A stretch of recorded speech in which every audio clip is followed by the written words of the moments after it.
বাচ্চা আছে যারা একটু চঞ্চল, একটু অস্থির, হ্যাঁ, সারাক্ষণ দৌড়াদৌড়ি করে, লাফালাফি করছে, কোথাও স্থির হয়ে বসতেছে না, তাদের জন্য অনেক সময় আমরা কি করি যে প্যারেন্টসরা যে সারাক্ষণ জাম্প করে, ট্রাম্পোলিংয়ে জাম্প করতেছে, দোলনা জুড়ে জুড়ে দুল খাচ্ছে,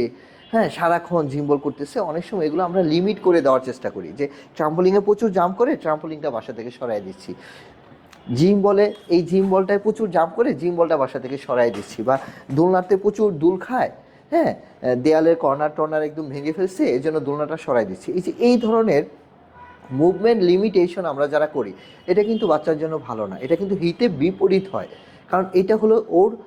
নিড, ওর এটা প্রয়োজন, এটা সঠিকভাবে ও পাচ্ছে না বলে ও বুঝতেছে না যে এটা কিভাবে নিতে হয়, কিভাবে নিলে ওর ব্রেনটা আসলে রেগুলেশন হবে। এই যে সেন্সরি রেগুলেশনের কথা বলি, অনেক সময় আমরা এই জিনিসটা আসলে বুঝি না বাবা মারা, হ্যাঁ, যে ও ট্রাম্পোলিং করতে চাচ্ছে মানে এটা ওর নিড, ও জিম বল করতে চাচ্ছে, ও দোলনা করতে চাচ্ছে, কিন্তু ও জুড়ে করছে, কারণ ও জানে না যে কিভাবে করলে ওর ব্রেনে রেগুলেশনটা হবে। তো এই জন্য যেটা করতে হবে আপনাদের,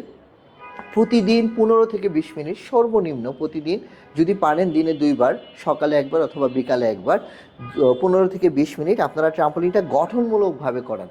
জিম বলটা গঠনমূলকভাবে করাবেন, জোলনাটা গঠনমূলকভাবে করাবেন। এই 3টা খেলায় গঠনমূলকভাবে করানোর জন্য আমি কয়েকটা টিপস দিব। টিপসটা হলো, ট্রাম্পোলিন যখন করবেন বা জিম বল বা দোলনা যখন করবেন, কারণ এই 3টা কাজ বলতেছে, এই 3টার মাধ্যমে বাচ্চার অস্থিরতা কমানো সম্ভব ইনশাআল্লাহ, এটা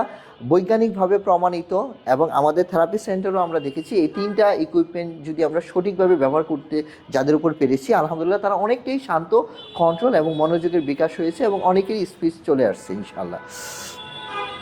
এখন আমি আসি যে কিভাবে এটা করবেন। এই 3টা খেলা যখনই করবেন তখন আপনি গঠনমূলক একটা খেলা হলো যে ওকে স্টার্টিং পয়েন্ট বলবেন, শুরু এবং শেষটা যেন থাকে, যে রেডি স্টেডি গো, 1 2, আমি দেখাচ্ছি 1 2 3 4 5 স্টপ, এইভাবে কিন্তু আপনাকে করতে হবে, হ্যাঁ, আপনি যখন শুরু বলবেন তখন শুরু, আপনি যখন শেষ বলবেন তখন শেষ। ঠিক জিম বলেও যখন বসবে ওর মতো করে জাম্প করতে দিবেন না, এইভাবে জাম্প করতে দিবেন না, বলুন 1 2 3 4 5 স্টপ। বাচ্চা যত হাইপার অ্যাক্টিভিটি বিহেভিয়ার করবে, মুভমেন্ট করতে চাইবে, আপনি তত স্লো মুভমেন্ট করবেন, এইটা হলো একটা টিপস। জি, বাচ্চা যত জোরে সুইং করতে চাবে আপনি তত স্লো করে দিবেন সুইংটা, সুইংটা সামনে পেছনে সাইড টু সাইড, আস্তে আস্তে একটা রিদম, আস্তে আস্তে, এবং এইভাবে আস্তে আস্তে যদি করান, দেখবেন যে আপনার বাচ্চাটা অনেক শান্ত হয়ে গেছে ইনশাল্লাহ। তারপরেও যাদের দুর্বলতা আসছে, এখনও সমস্যার সমাধান হচ্ছে না, আমাদের কাছে আসবেন, অকুপেশনাল থেরাপিস্টদের কাছে যাবেন, গিয়ে একটা সেন্সরি অ্যাসেসমেন্ট করে দেখবেন আপনার বাচ্চাটার আসলেও কী সমস্যা আছে, সেই অনুযায়ী আপনি বাসায় এই ধরনের ইকুইপমেন্টগুলো ব্যবস্থা করে নেবেন। ভালো থাকবেন।